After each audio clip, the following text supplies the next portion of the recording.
অনেকেই আছে দেখবেন তারা বলে আমরা চিন্তা তো করি না, কিন্তু মাথায় চিন্তা এসে যায়। আবার এই চিন্তা একবার এলে এই চিন্তা পিছু ছাড়তে চায় না। একটা সময় এমন মনে হয় মাথা ভার হয়ে যায়, মনে হয় মাথার উপর পাথর চাপানো আছে বা কেউ পাহাড়কে তুলে মাথার উপর চাপিয়ে দিয়েছে। মেডিকেল সায়েন্স এটাকে বলে ওভার থিঙ্কিং। এই ওভার থিঙ্কিং এর সমস্যায় যারা ভোগেন একমাত্র তারাই বোঝেন যে এর জ্বালা যন্ত্রণা ঠিক কতটা। যারা ওভার থিঙ্কিং এর সমস্যায় ভোগেন তারা হাজার মানুষের মধ্যে থেকেও একা হয়ে পড়েন। দেখবেন এই ধরনের মানুষদের যারা ওভার থিঙ্কার্স তাদের আপনি যখন ডাকছেন 2-3 বার ডাকার পর তারা আটকে ওঠেন, বলেন হ্যাঁ কিছু বলছেন। এই ধরনের টেন্ডেন্সি বা মানসিকতার যে মানুষজনেরা আছেন তারা ওভার থিঙ্কিং এর সমস্যায় ভোগেন।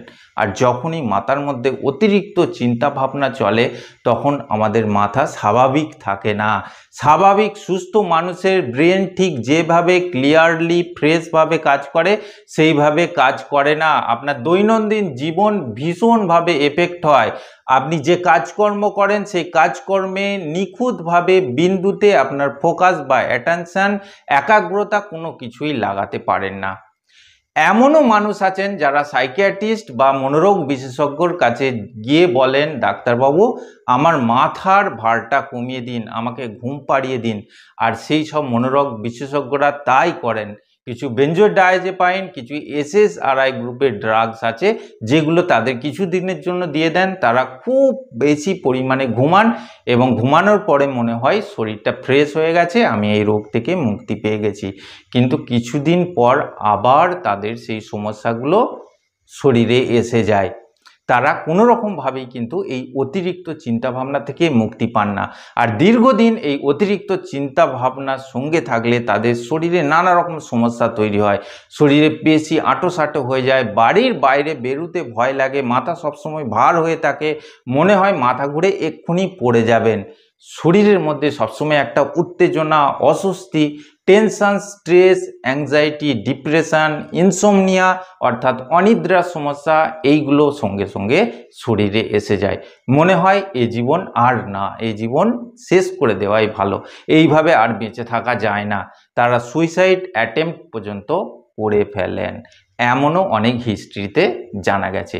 কিন্তু এই যে সাইকিয়াট্রিস্টরা আছেন যারা আপনাদের ঘুম পাড়ানির ওষুধ দিচ্ছেন বা এসএসআরআই বেনজোডায়াজেপাইন গ্রুপের ওষুধপত্র দিচ্ছেন, তারা একবারও আপনাদের কাউন্সেলিং করিয়ে দিচ্ছেন না, একটি ছোট্ট মন্ত্র শিখিয়ে দিচ্ছেন না যে মন্ত্রটার বলে আপনি সারা জীবন এই অতিরিক্ত চিন্তাভাবনার ভার থেকে নিজেকে মুক্ত করতে পারবেন বা হালকা করতে পারবেন। বলে না যে কথা দিয়ে কথা তোলা যায়, তেমনই আজকে এই ভিডিওর মধ্যে আপনাদের শেখাবো চিন্তা দিয়ে কিভাবে অতিরিক্ত চিন্তাভাবনা জট থেকে নিজেকে মুক্ত করা যায়।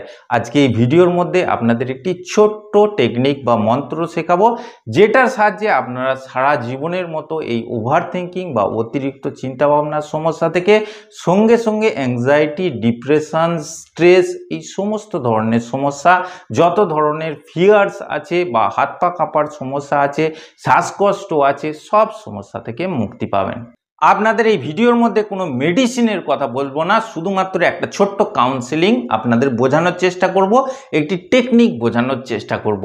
এটা ওষুধের চেয়েও হাজার গুণ কার্যকরী, এটা মাথায় রাখবেন। মনোযোগ সহকারে ভিডিওটা শেষ পর্যন্ত দেখবেন। আপনাদের একটি উদাহরণ সহকারে আমি বোঝাই। আপনার মন খারাপ আছে, আপনার একটি বন্ধু পাশের বাড়িতে থাকে, সে আপনাকে এসে বলল যে আজ ছুটির দিন, খুব সুন্দর ওয়েদার আছে, চল আমরা দূরে একটি নদী আছে সেই নদীর ধারে একটা ছোটোখাটো পিকনিক করতে যাই। এবং কথা মতো আপনারা মুড়ি বা অন্যান্য যেসব খাবার দাবার আছে, তেলে ভাজা, কিছুটা চানাচুর, পেঁয়াজ, লঙ্কা, এইভাবে গ্রামে গঞ্জে যেভাবে ছেলেরা খায় সেইভাবে আপনারা বেঁধে নিলেন, রেডি করে নিলেন। আস্তে আস্তে হাঁটতে হাঁটতে সেই নদীর পাড়ে গিয়ে আপনার বন্ধু আপনাকে বলল তুই তো খুব ক্লান্ত হয়ে গেছিস, তুই তাহলে একটু বিশ্রাম নিয়ে নে, আমি খাবার দাবারগুলো রেডি করি।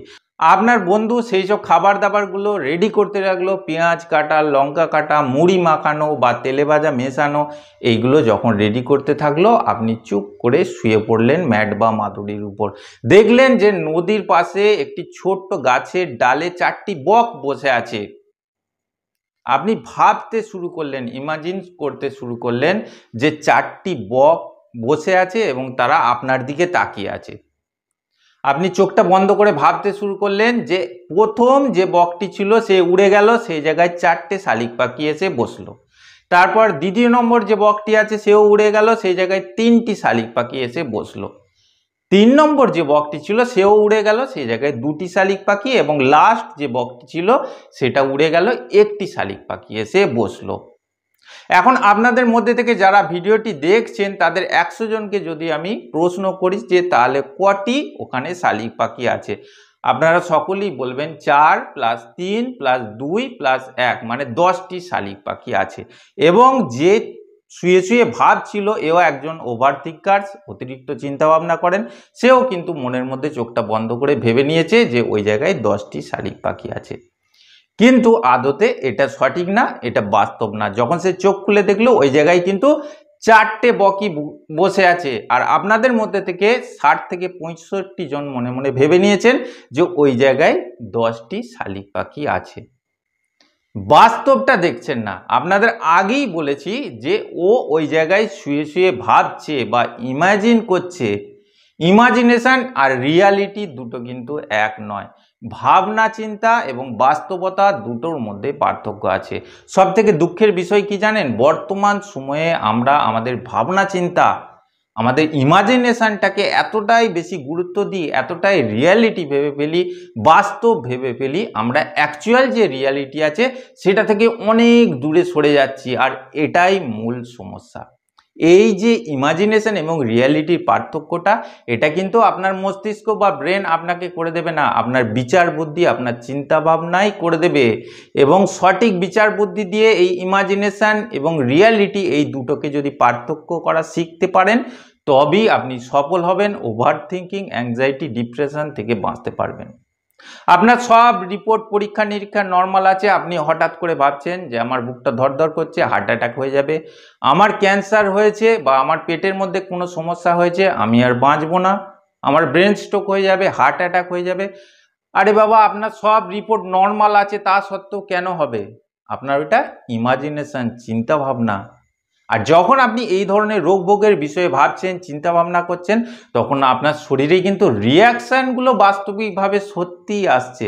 আপনার কষ্ট হচ্ছে, চিন্তা হচ্ছে, স্ট্রেস হচ্ছে, মাথা ভার হচ্ছে, হাত পা কাঁপছে, দীর্ঘশ্বাস পড়ছে, টেনে টেনে শ্বাস নিচ্ছেন, এই যে সমস্যাগুলো আছে সব কিন্তু একসঙ্গে আপনার মধ্যে আসবে। কারণ আমাদের ব্রেন ইমাজিনেশন, রিয়ালিটি, বাস্তবতা এবং ভাবনা চিন্তা এই দুটোকে আলাদা করতে পারে না। এটা কিন্তু আপনার বিচার বুদ্ধি দিয়ে, চিন্তা দিয়ে নিজেকেই করতে হবে। এই ভিডিওর আগে আপনারা আরো সূক্ষ্মভাবে বুঝতে পারবেন কেন এই বিষয়টা বলছি। আজকে মানুষ ভাবনা চিন্তাকে এতটাই বেশি গুরুত্ব দেয়। আপনি যে জায়গায় আছেন, যে জায়গায় দাঁড়িয়ে আছেন, সেই জায়গায় মানুষ কি বলছে সেটা শুনুন, সেই জায়গায় গাছপালা দেখুন, সেই জায়গায় পাখি উড়ে যাচ্ছে সেটা দেখুন। আপনার ব্রেন যে জায়গায় উড়ে উড়ে যাচ্ছে সেই জায়গায় যাবেন না। এই দুটোর পার্থক্য করা শিখুন। আর এই পার্থক্যটা যখন আপনি করা শিখতে পারবেন, তখন কিন্তু আপনি ওভার থিঙ্কিং বা অতিরিক্ত চিন্তা থেকে মুক্তি পাবেন।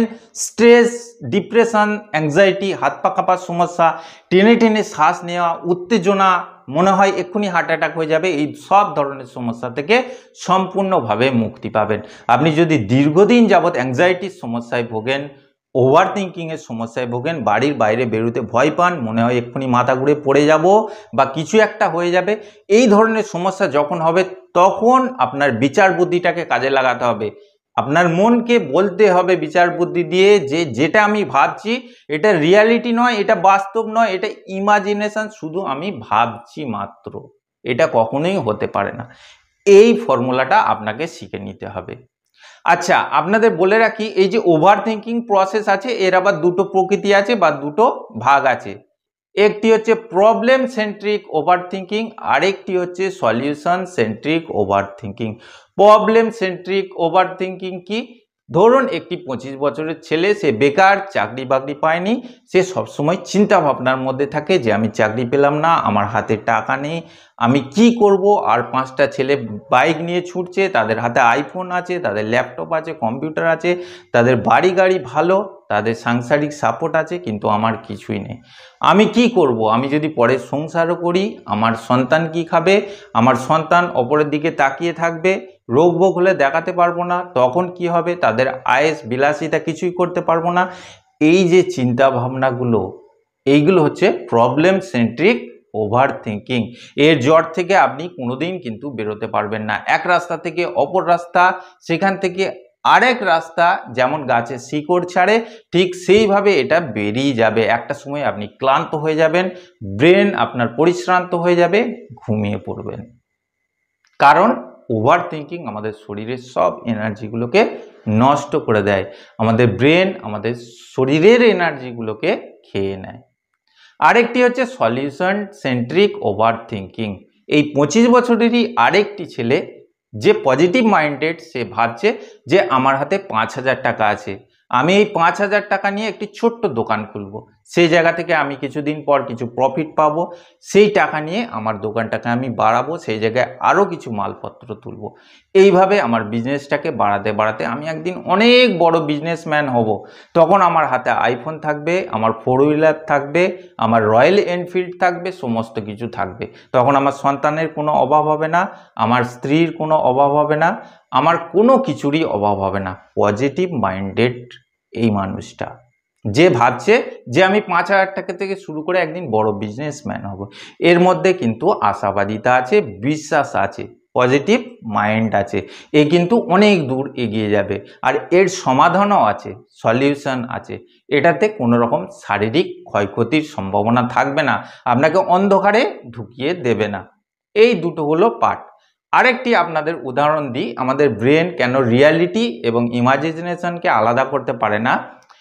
একটি মহিলা ছিল, তার স্বামীর সঙ্গে এবং একটি সন্তানকে নিয়ে বহু দূরে একা থাকে, তারা সার্ভিস করেন, এবং একটা নিরালা নিভৃত সময়ে এই মহিলা ভাবছেন যে 5 বছর আগে তার শাশুড়ি মা তাকে একটি কথা বলেছিলেন, খারাপ কথা, এবং সেটা ভাবতে ভাবতে সে ভিতরে ভিতরে উত্তেজিত হয়ে যাচ্ছে।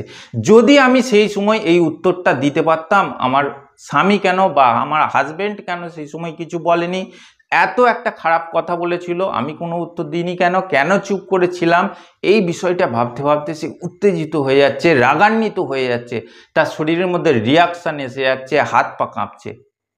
তাহলে কি, সে কথাগুলো ভাবছে কিন্তু শরীরের মধ্যে একটা রিয়াকশান আসছে, সে রেগে যাচ্ছে, উত্তেজিত হয়ে যাচ্ছে, চোখ মুখ লাল হয়ে যাচ্ছে। কেন হচ্ছে? সে তো ভাবছে, ইমাজিন করছে। আমাদের ব্রেন বাস্তবতা এবং ইমাজিনেশনকে আলাদা করতে পারছে না। আরেকটি সহজ উদাহরণ আপনাদের দিই।